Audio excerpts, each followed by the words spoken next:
Oh yeah, what's up everybody? Frank Red up in here. Another edition of the In the Dungeon program, live and direct.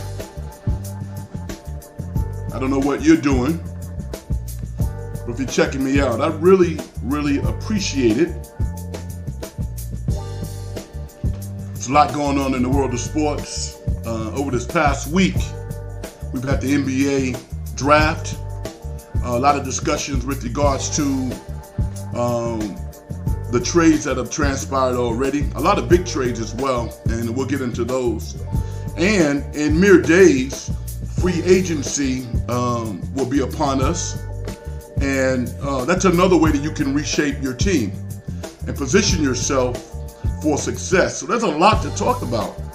And there's been a lot of opinions out there with regards to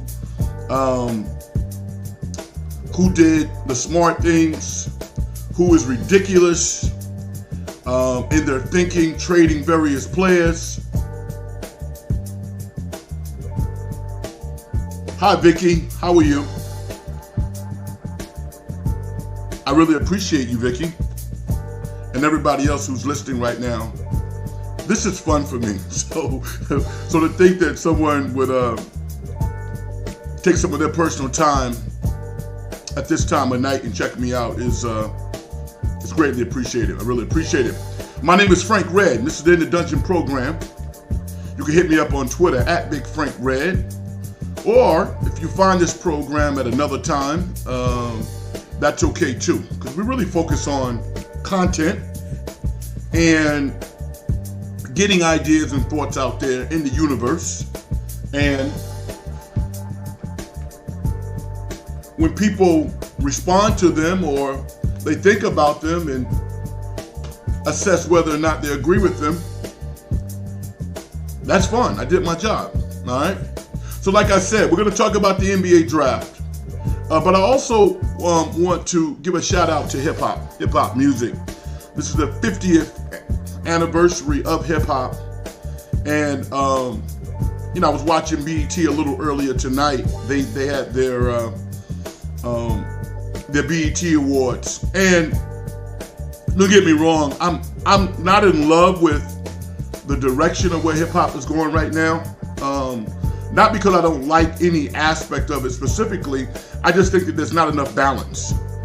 And that bothers me, because you need balance. I mean, if you have up and coming artists out there, fans that are only exposed to one sector, one style of music, they might feel that if they're coming from a different perspective, there's no place for them. They don't belong.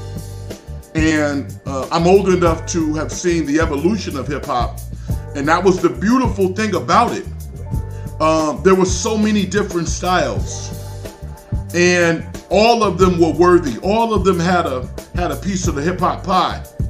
That pie is starting to get smaller and smaller, and I don't like that. And I also think that you can always adhere to the lowest common denominator, or you can be an independent thinker and think outside the box. I remember when Tribe Called Quest started. Just to think of a name, Tribe Called Quest was legendary. It was weird, it was different.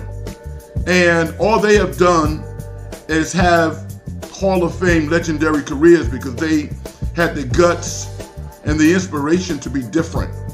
And we've all benefited from that. What's up, Romo?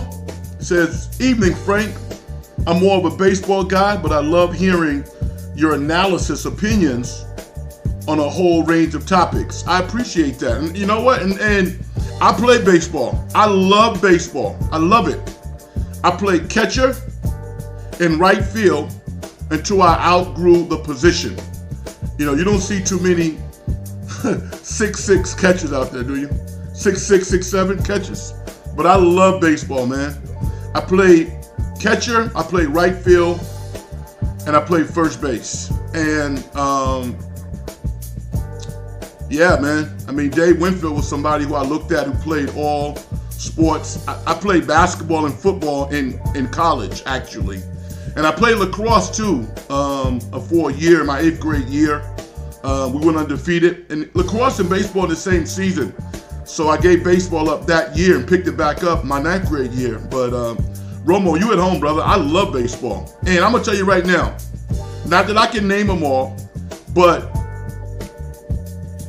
in spite of Rob Manfred, I don't know if baseball has ever been in a better position over the past 20 years with the amount of young talent that it has.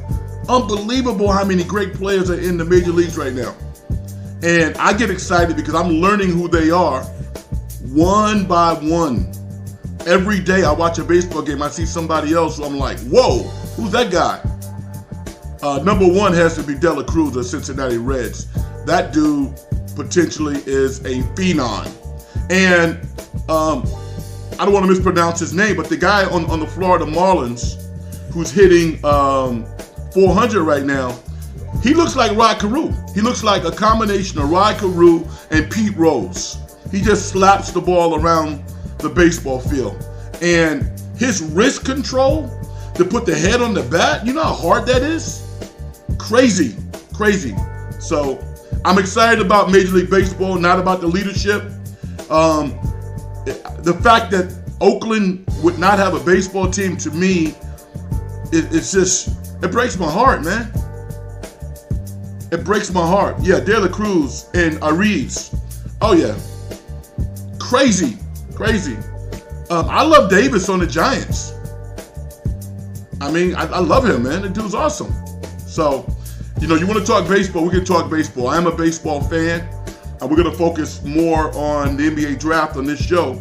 But feel free to offer your thoughts on any sports. I also want to, at the top, talk about the WNBA for a second. Vanessa Nygaard, former Stanford player, head coach of the Phoenix Mercury, she got fired today after getting off to a 2-10 start. And that bothered me for this reason. I actually watch the WNBA. I'm a real fan. All right? I'm a real fan. And, Sabrina Ionescu is one of my favorite players, period. I don't care if she plays in the WNBA. I love how she plays basketball. There's so many great women players in the world. Now, the Phoenix Mercury players, in my opinion, quit on their coach. They wanted to get her fired. And I'm like, you know what? That's the death knell. If you are a player at that level and you're not giving 100% and you allow yourself to be kind of a part of a group that seemingly is not giving 100%, then that's terrible. Coaches get fired all the time, all right? And hopefully Vanessa will get another opportunity. And I'm not even saying she was a great coach. Clearly she had some communication issues with her players. That was obvious. And I've been watching this team for, going back to last year, even when Brittany Griner was not even there. There appeared to be a disconnect. But to get on the court and not give 100%, I can't get down with that, man. I cannot get down with that. And that's what I've been watching. And I think from an ownership standpoint, they had no choice. Now watch them over the next couple of games, to see how they play. I don't know if they're going to win, but I definitely think that they'll play harder. All right. Romo says leadership is definitely lacking, not just in baseball either. Yeah, no, I totally agree. But baseball to me more than any other sport. I think the NBA has had a rough year for obvious reasons. We know what those topics are: the Zion thing, the Ja Williams, and football has its share of issues as well. But I'm a fan of the Oakland A's fans. I like the team. I grew up in New York knowing who the Oakland A's was. I know baseball. It's not uncommon for me to see Ricky Henderson at various times in my life. But from an ownership perspective, to rip the heart out of a community that is like, listen, just treat us fairly. And then for Rob Manfred to go over to England and put the onus on the fans, saying that you didn't support this team. That ballpark is a relic, okay? That's a relic. And to expect teams not only go out to the ballpark, but think about all the players that they have traded for pennies on the dollar. Come on, man. You got to stop that, all right? I'm Frank Red. This is In the Dungeon program. Hit me up at Big Frank Red at Twitter. And as I said, we're going to talk about some of the trades and the signings of players in the NBA.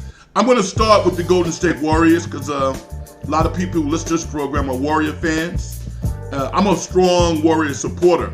And a good friend of mine who is a brilliant sportsman, has texted me like 3 or 4 times talking about the Chris Paul trade, right? And I think it's a good trade based on what the Warriors had to do. They knew that they had to get rid of Jordan Poole. And they did that. They got Jordan Poole's contract off the books. They saved. When is saving $100 million ever a bad idea? When? When is that a bad idea? It's crazy. And Chris Paul, I think a lot of people don't like Chris Paul. And they don't like him on the Warriors. And I'm just saying, you know what? Don't confuse his disposition with his desire to win. Don't confuse Chris Paul's disposition with his desire to win.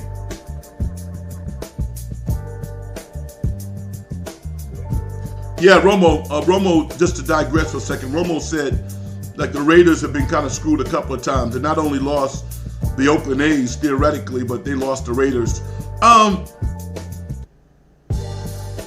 I don't think that the Raiders were going to work long term under the leadership of Mark Davis in Oakland, because allegedly he was one of the least financially stable owners in the NFL, right?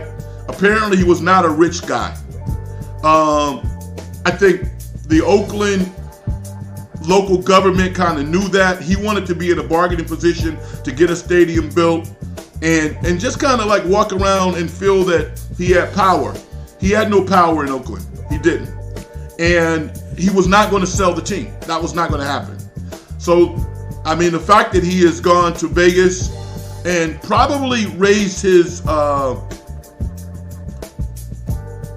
financial status maybe by as much as $1 billion in a very short period of time. Got a beautiful stadium. I have not gone there. I have not gone to a game. Maybe I'll get to one at some point if it's convenient for me. And if it's on television, I'll watch it. I love the Raiders. I do. I love the Raiders. I'm a giant and New York Jets fan, but I love everything about the Raiders. I covered the Raiders. They could not have been more gracious and hospitable to me. And, I'll tell you a story on another show.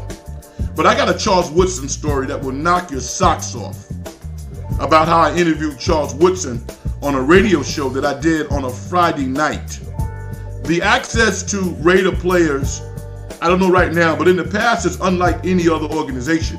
Tremendous access. You can walk up to anybody and start to build a relationship with them and see where it goes, man. So the Raiders as an organization, I got nothing bad to say about them. Ownership, not in love with ownership, but I get it. I get the Vegas move.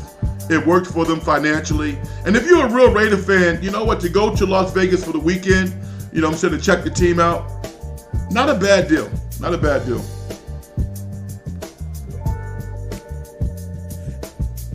No, it's all good. Okay, let's get back to the Poole trade. I'm one of those guys, a lot of people have animosity and angst towards Jordan Poole. I have none. I have zero. I hope he goes to Washington and gets himself together and does really well. I think he needs to grow up. I think he's going to learn how good a situation he was in the Bay. But at the same time, sometimes you got to take a couple of steps backwards to move forward. they're going to look at him. They're going to look at him as a, quote, leader in Washington, D.C. I don't know how that's going to work out. Now, they got Jones from Memphis, who is rock solid. But I'm happy that Poole now is able to get away from the stigma of being a Golden State Warriors. He is a champion. He has a ring. He got his money. Now go build a career. I don't think that you recover from somebody hitting you with a death blow. And that's what it was. Guys get slapped.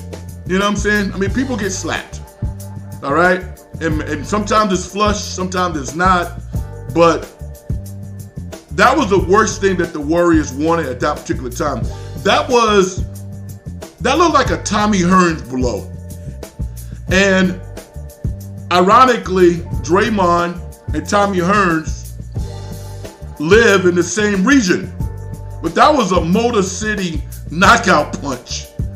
I'm glad that thing didn't really hit flush, man, because, we can kind of chuckle a little bit because Jordan, I believe, physically is all right. Psychologically, I'm not quite sure. But that was ugly. I did not like to see that. I think the Warriors did the best that they could do. I don't condone it. Hopefully that would never happen again. He may develop into a star, but the price, the Warriors. Romo says that Poole may develop into a star, but the price the Warriors paid at his point in his career seemed miscalculated. No question about it. I mean, they panicked. The Warriors panicked because allegedly, Poole's parents and other folks were about to get involved. It was going to get ugly. You're talking about lawsuits. You're talking about a lot of different things that are not good associated with that particular franchise. So I think the Warriors did the best that they could do. And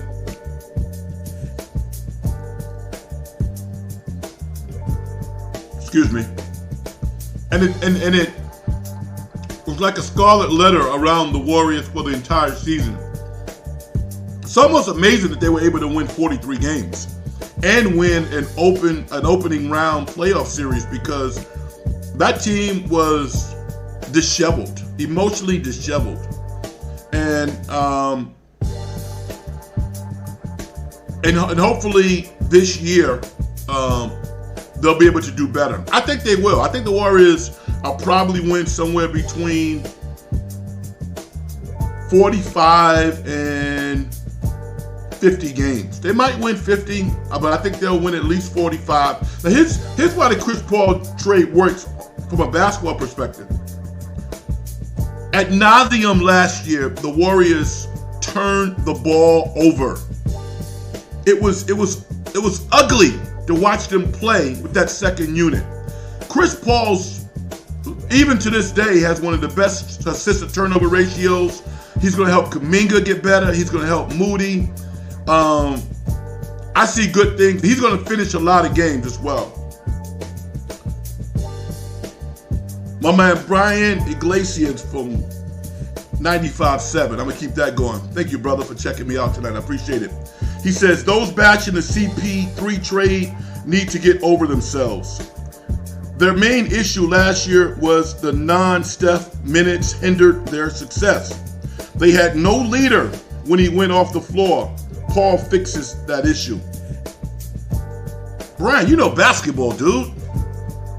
Thank you for stepping in the dungeon, to add some intellect to the program, because when I hear people bashing that Paul trade, I'm like, do you know basketball? Come on, man.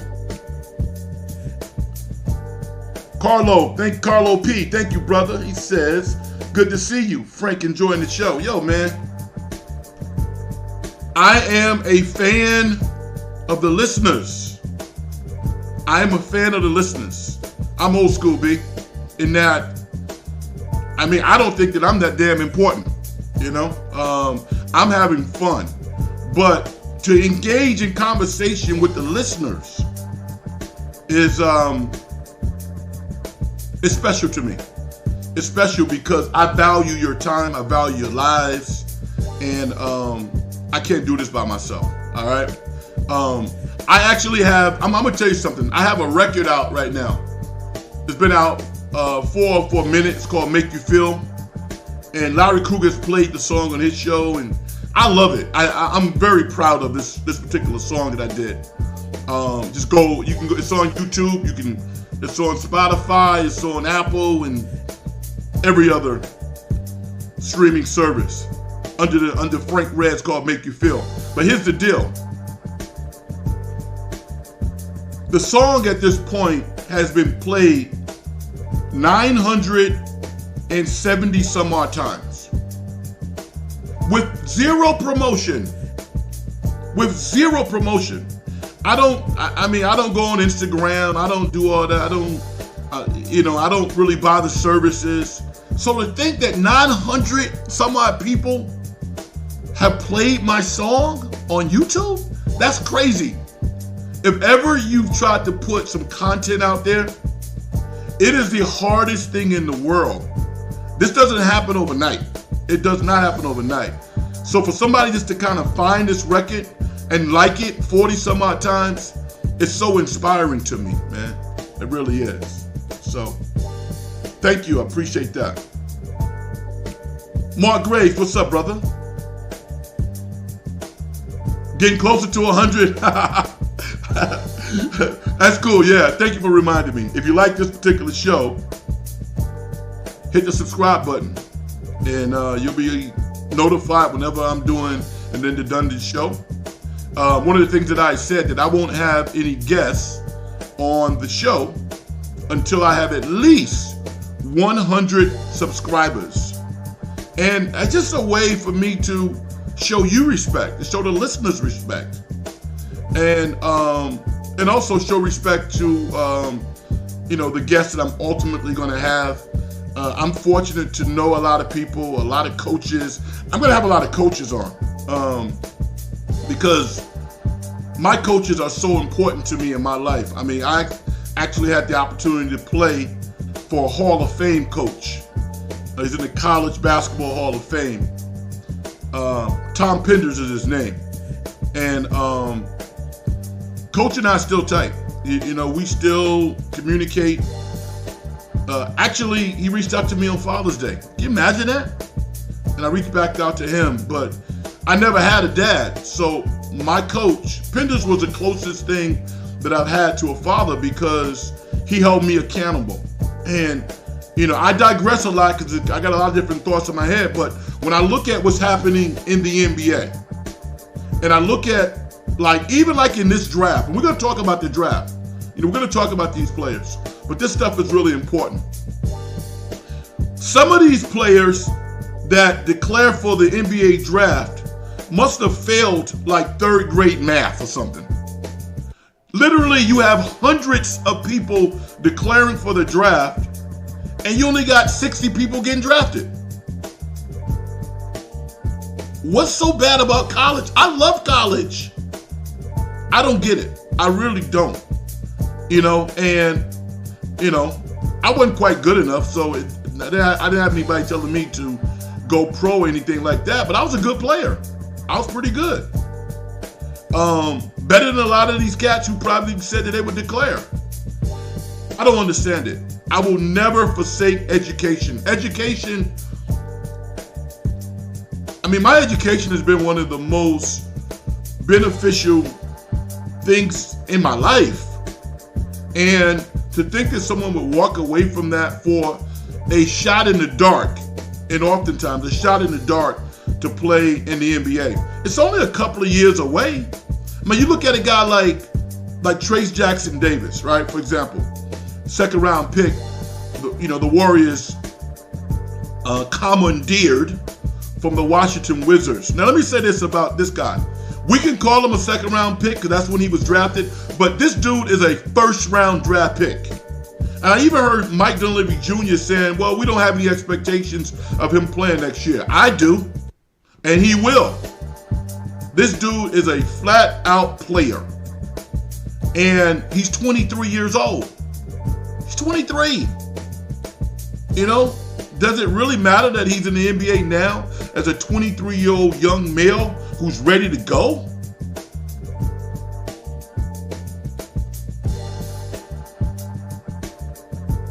Mark Graves says, is that the agents filling some players' heads about where they might get picked?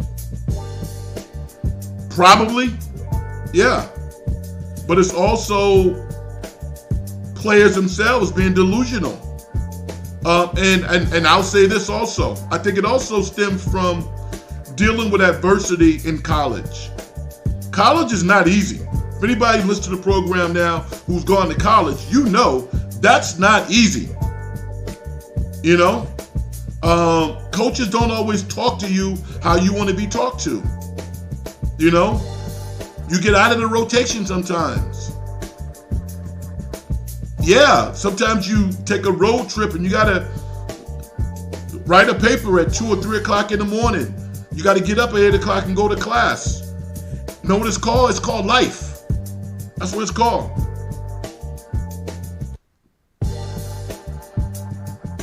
It really helped me. My man Brian Iglesias said Jackson Davis is older than 6 players on the Warriors this year who were on the roster last year. Wow, I didn't know that. But that really resonates and it speaks to my point. And if you watched him play in the Big Ten, this dude was one of the most physical players in that league. And the Big Ten is a physical league. It really is. It really is. So I think he was a brilliant pick. I actually think that he was a more important player than Podziemski, who the Golden State Warriors drafted with the 19th pick. Brandon Podziemski. I'll get his name right. And I got out of Santa Clara. And I got to tell you that I am rooting for this young man. He can shoot. I mean, no one can say he can't shoot. But there are many other aspects of the game that I think that the Warriors will need next year. But let's give him a chance. I know everybody's excited about watching him in the Summer League. I am, for sure. You know, I liked Ben Shepherd better. You know, I think Podziemski probably was slated somewhere between 23 and 30. He went 19th. Ben Shepherd, I thought, could have gone in the top 20, and he went 27th to Indiana. So it's all good. I want all of these young men to be successful. And, you know, the fact that Brandon is playing for the Warriors, I hope they got that one right. But I'm actually more excited about Jackson Davis because of the physicality that I know that he brings to the game. And if Brandon is in the game, that means Steph or Clay is not in the game. And it also means that maybe Moody's not in the game. I'm looking for a breakout year from Moses Moody. Not that I think he's going to be like this, you know, tremendous scorer, but I think he can be as efficient as Dante DiVincenzo was last year. And everybody knows I love Dante DiVincenzo. Love him. But I am looking forward to watching Moses Moody's evolution as a basketball player. Brian once again says, speaking about giving people a chance, the Warriors fans need to give Dunleavy Jr. a chance, just like they did Kerr, Myers, and Joe Lacob. Real talk, man. I mean, you know what? It's easy to root against people, I think. And I don't know why we have such a cynical culture, but we do.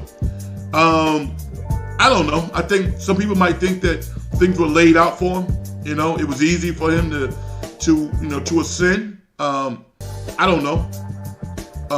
He certainly got some breaks, but give him a chance to do the job now that he has the job. I totally agree with you. I don't root against people. I don't. Life is too darn short to root against anybody. Come on, man. It's crazy. I want to talk about Victor Wembanyama. The number 1 overall pick is going to the San Antonio Spurs. Talk about a home run. And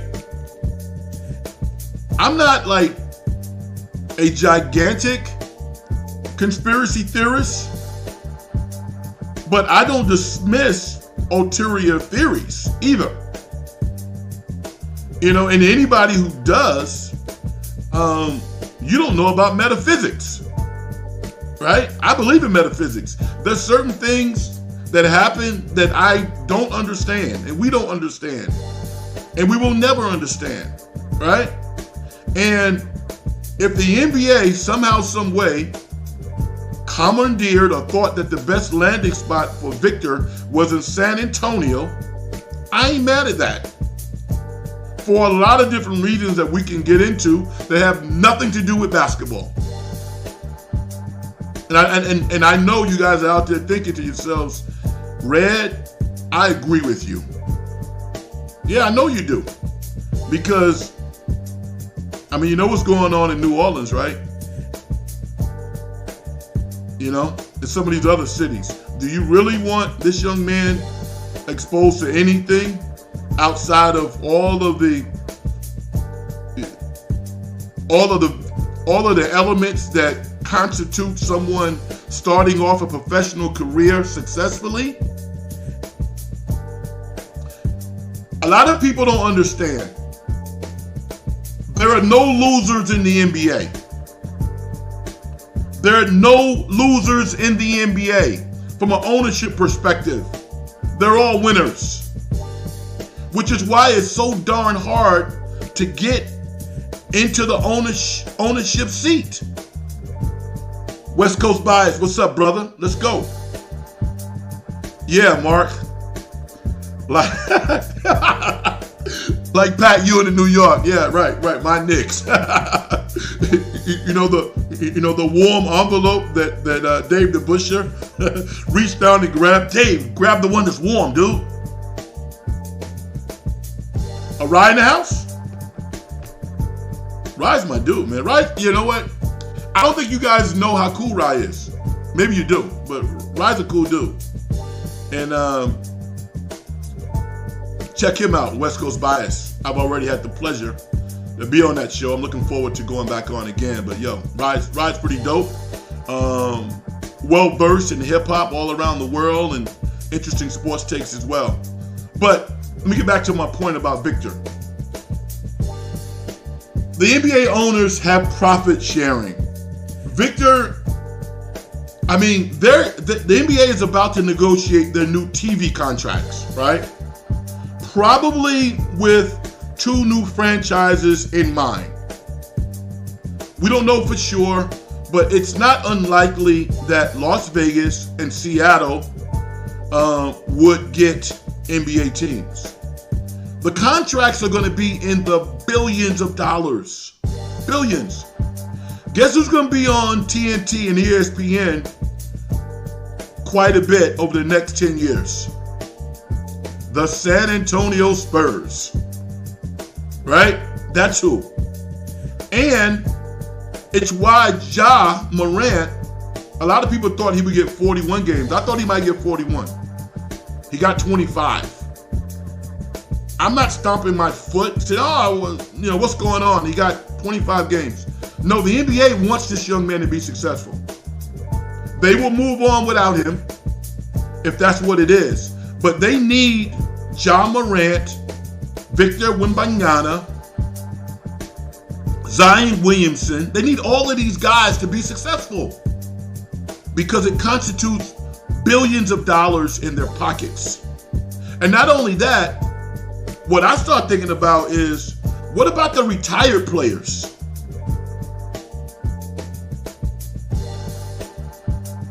What about the retired players?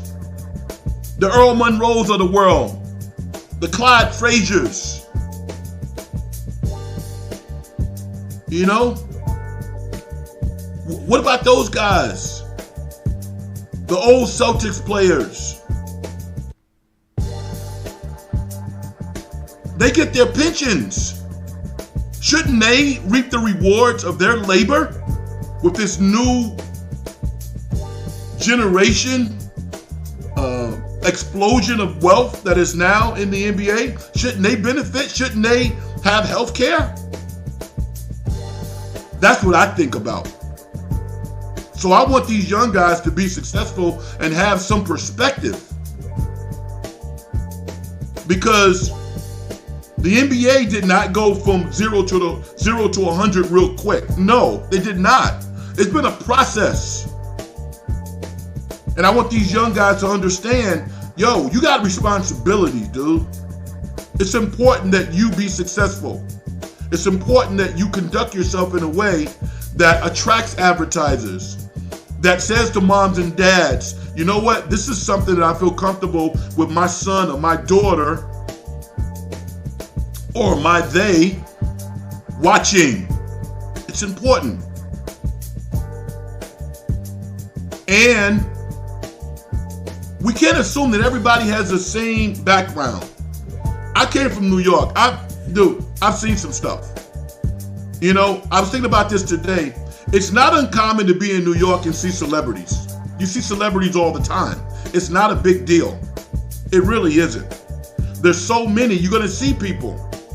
But if you're in a small city and the media in that city has hyped up these people like they're, you know, outer-worldly, you know, it gets weird. It shouldn't be weird, but it gets weird. My man Brian says, I wonder if most of these young stars even know the people who came before them and the rich history of their game. Probably not. And that's sad. That's why Kobe Bryant was so impressive. You know, that's why Kobe was so impressive on so many different levels. I had an opportunity to meet Kobe. And it was early in Kobe's career, so he did something crazy for me. Check this out. I got a lot of stories, folks. And I'll bring them out over a long period of time. Here's my Kobe story. I was coaching a high school team. And the high school that I was coaching had zero money. But let me get to some of these super chats first. West Coast Bias says, do you think LeBron is going to do a year in Las Vegas? Maybe he could get the ownership stake.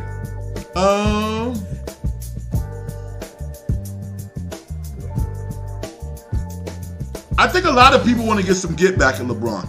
I mean, I think that he should be, you know, let's call it the Jordan rule, the Jordan scenario. It's almost like LeBron, if anybody should be an owner, it should probably be LeBron. He has the money, but I think he has some work to do. I think in terms of ingratiating himself with the owners. As much as he's done for the NBA, and he's done a lot, I think that he has some work to do. It's not going to be as easy as simply raising your hand saying, oh yeah, I want to be an owner. Who doesn't want to be an owner? Should he be moved to the front of the line more than somebody else? You can build a case for that, but I don't know if that's going to happen. You know, you're talking about billionaires. This is like incredible business enterprise, the NBA, the NFL. Think about the Washington Commanders. They got sold for almost, 6-point-something billion? Come on, man. They're no losers. I keep saying that there are no losers. Lost my train of thought. I lost my train of thought about that. I don't know.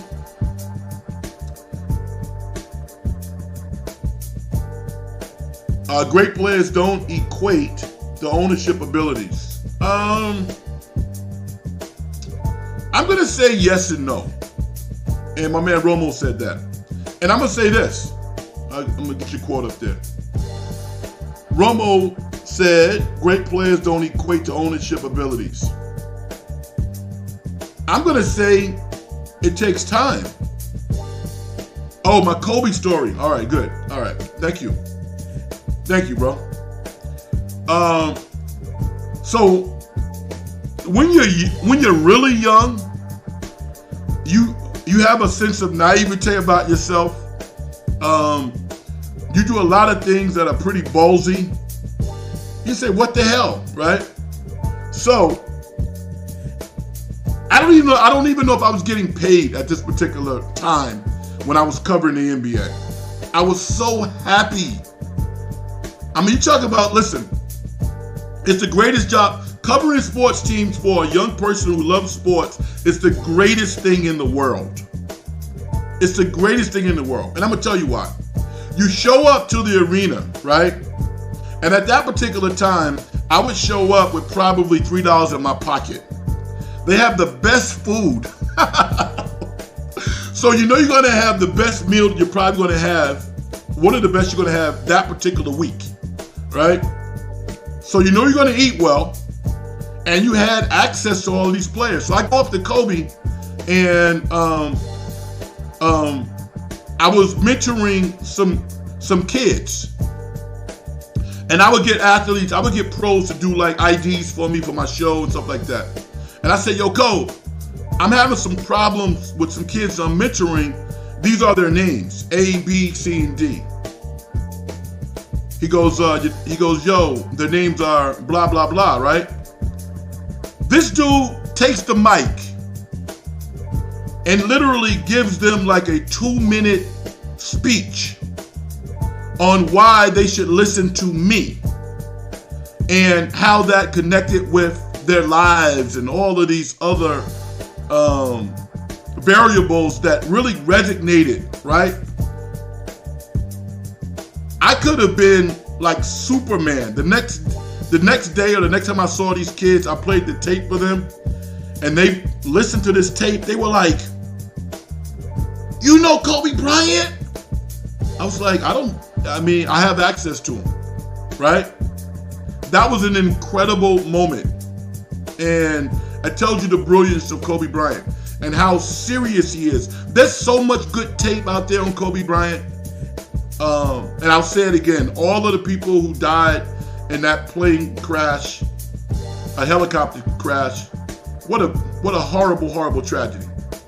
But that was my Kobe Bryant story. And Kobe didn't really sign much, right? I got Kobe early. Kobe signed a jersey for me. I went out and bought a Shaq jersey, and I bought a Kobe jersey, and I did this to raise money for the school that I was coaching, because there was no budget, there was nothing. Both of those guys signed these jerseys.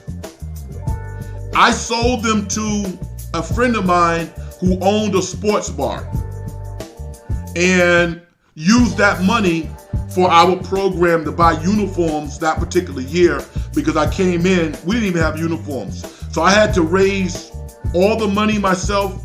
I also connected with some of my Fordham University brethren who, literally like a light switch.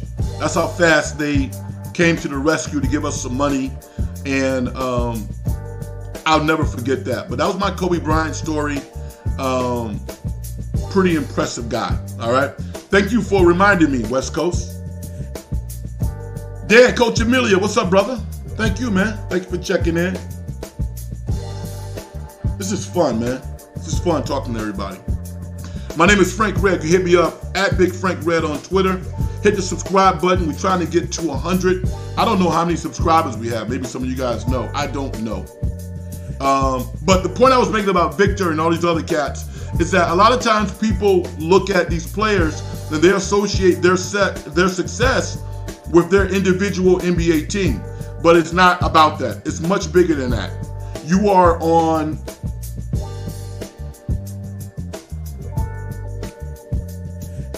absolutely, Dan. Can I collaborate with you? Sure. How do you want to do it?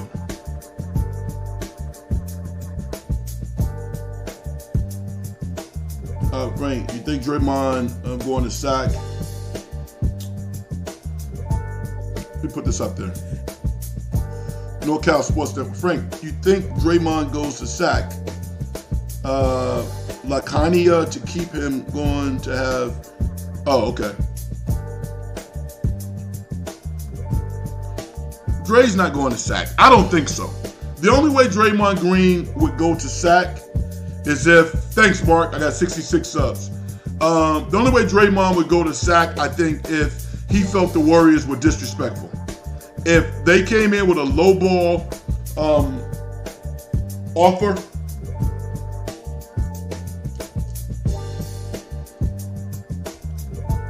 if Draymond felt disrespected, if his agent felt disrespected,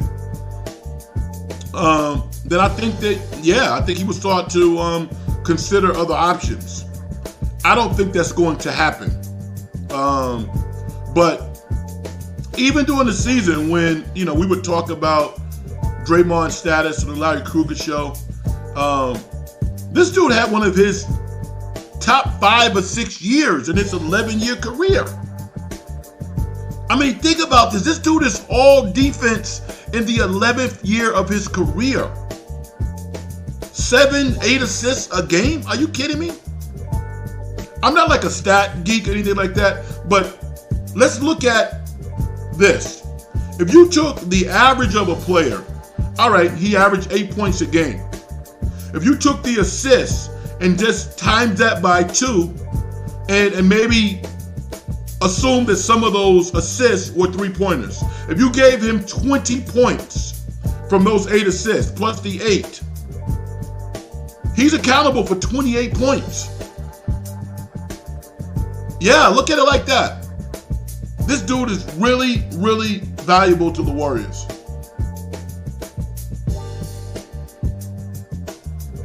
So, I'm thinking now that 3 years for $100 million is not out of bounds. It's not out of bounds. You know, I mean, what do you guys think that Draymond should make? What do you think?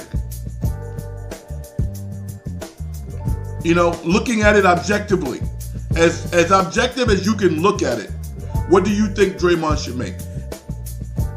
I don't have a problem with him making $100 million over 3 years. If you start him at $30 million, now you can give them raises up to 20% per year. So he could go from 30 to 36 to high 30s, you know? Yeah, I totally agree with you. Totally agree.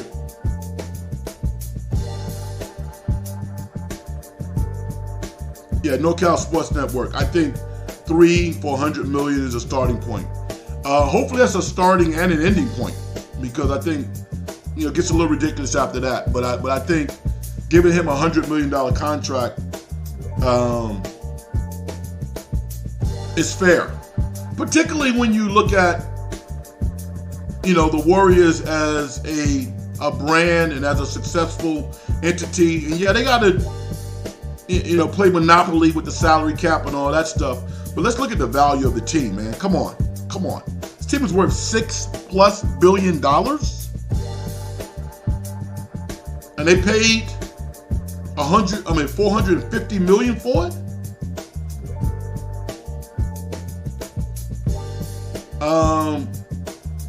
And I actually think that I don't think Sac is really ready for Draymond Green unleashed. I think that they would love aspects of what he brings. Obviously, as a basketball player, I think he'd be great in the community. But you're not going to put like an off switch on him. He is who he is, and I think that was part of Bob Myers' genius. You know, his ability to really massage all of these different relationships. If anything, I mean, Mike Dunleavy Jr. is a smart guy. I think he's smart. Probably has an analytical mind, but does he has the relationship building skills that Bob Myers had? I think that's what we should keep our eyes on. So, I feel confident that Draymond's going to stay, but hey, man, nobody really totally knows. I hope he does, because I think that if he does, going on the premise that Jackson Davis is able to do what I think he can do, I think he can play 15 minutes a game, 15, 20 minutes a game. I honestly believe that.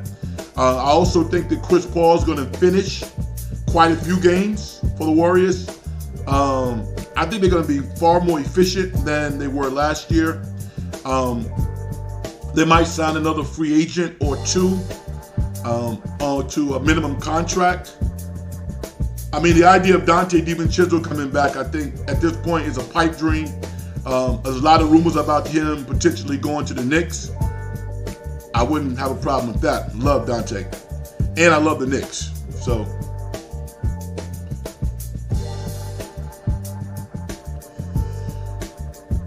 SG Sports Talk says, Frank, you're a really humble person, and I love all of your hot takes. Wow.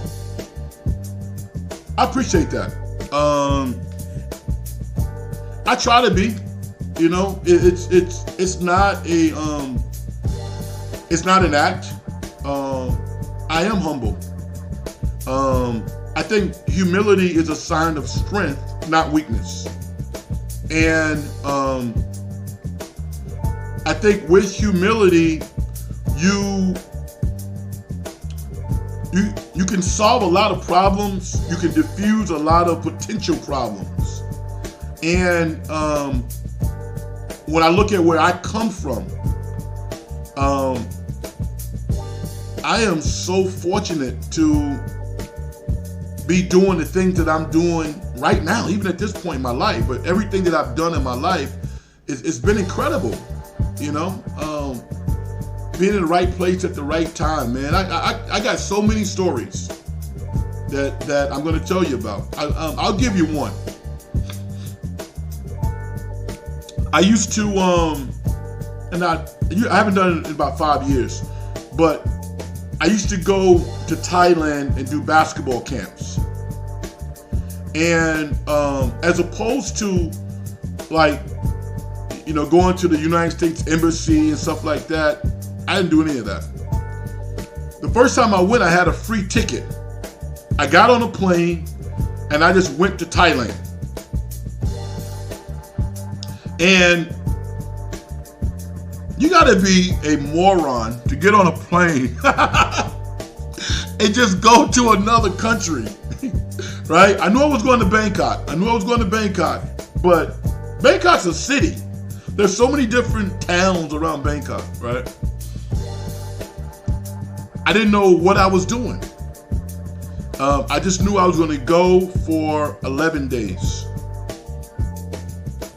And I wind up getting off the plane, and in baggage claim, this is a crazy story. I was following these backpackers from Tennessee. I just heard them talk, and they said, we're going to go to such and such. I said, okay, so I'm going to go there. We get on a bus, a 40-minute to an hour bus ride, and we get to this sector of Bangkok. We go to, you know, like a hotel, hostel type situation. I get a room for the night. And at that point, I'm just on my own. They were backpackers. They were going somewhere else. I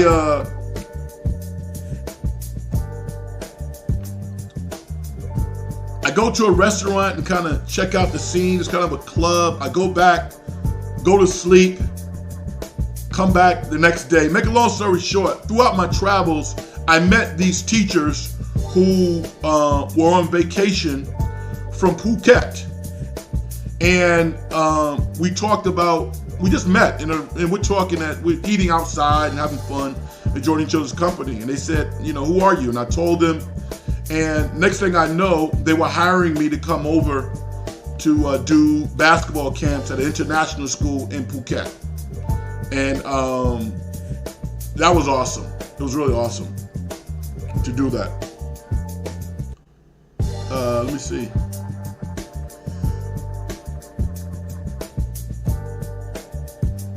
Do you want to do a Golden State Warrior versus Lakers post-game show on Sunday? Are you serious?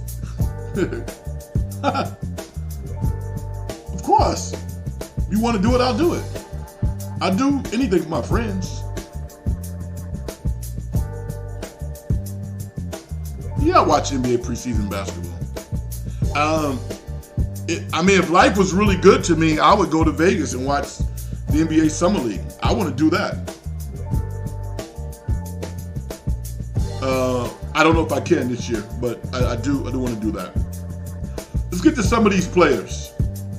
Bryce Sensabaugh, drafted 28th by the Utah Jazz out of Ohio State. I watched him quite a bit this year, and I think he's going to be a steal.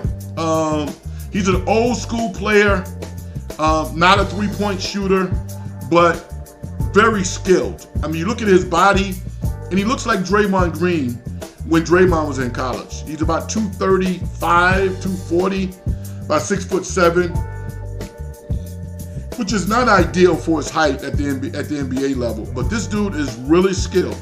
And, I mean, the fact that Danny Ainge drafted him should tell you that. I think he's going to be a really good player. One of my favorite players in the draft, regardless of where he was drafted, is Jaime Jaquez Jr. That dude is rock solid. And I think Miami wins. Miami is able to win because they win the draft every year. And I think Jaime Jaquez Jr. is another indication of how keen they are at talent evaluation and at people assessment. They know how to assess people very, very well. And they also have the ability to reel people back in if they get too far out. You know, they'll just reel you back in. And I love that about the Miami Heat. But Jaquez was drafted 18th overall. It doesn't really matter. He's going to play. He's going to play. He's going to have an outstanding career. So I thought that was a home run.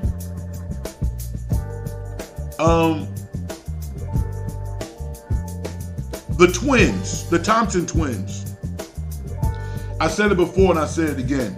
I don't like their tape. They went to overtime. They played for Overtime Elite out of Atlanta. Kind of an offshoot to G League Ignite. It looked like a high-level AAU game to me. But I'm happy that those young men were able to get in front of NBA executives and coaches. And I assume their workouts were good also, athletically.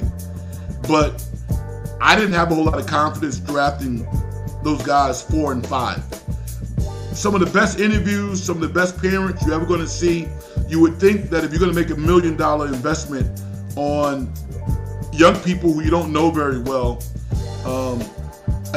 Amin and Asar would be two individuals that you would feel comfortable doing that with.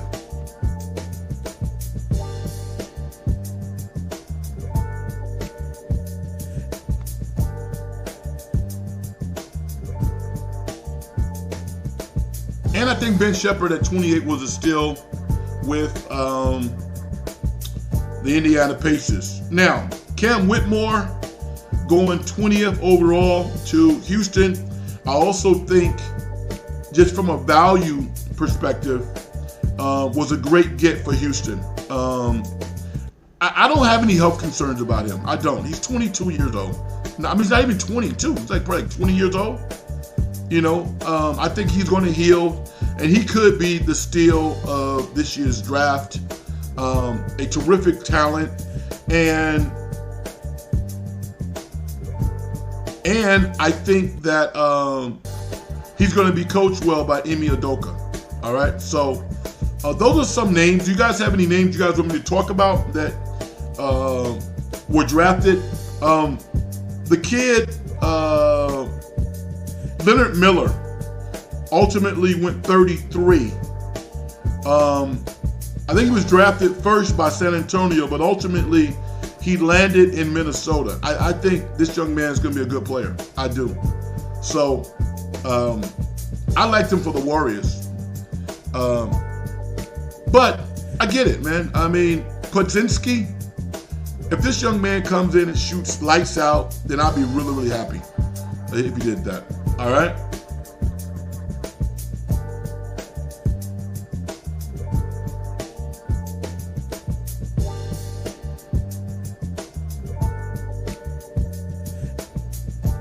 I don't know if there's anything else I want to touch on tonight. I think that's about it. We talked a little bit about some draft picks. I'm always going to talk about stories, talked about hip hop. This is the 50th anniversary of hip hop music, and oftentimes we focus on the people that we've lost in hip hop. But what about all the people that are still here? The person who invented hip hop is still alive, Kool Herc.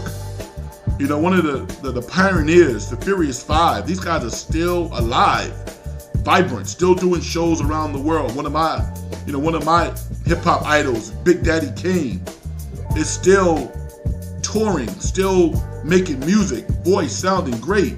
MC Lyte has evolved to the point where she's one of the great public speakers in all of the entertainment industry at this point. Her voice sounds like gold. So there's a lot to be proud of when you look at hip hop, although I'm not overly enamored with where we're going right now. So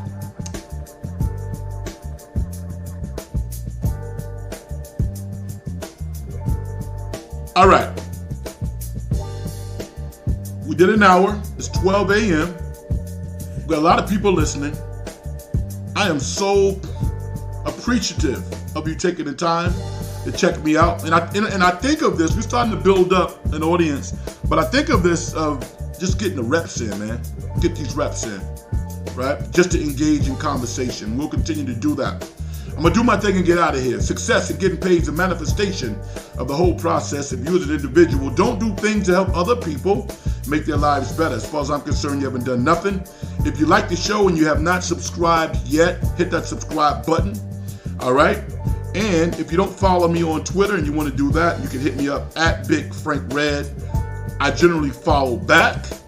I look forward to the next In the Dungeon show, so look out for that. In the meantime, I am out. Peace.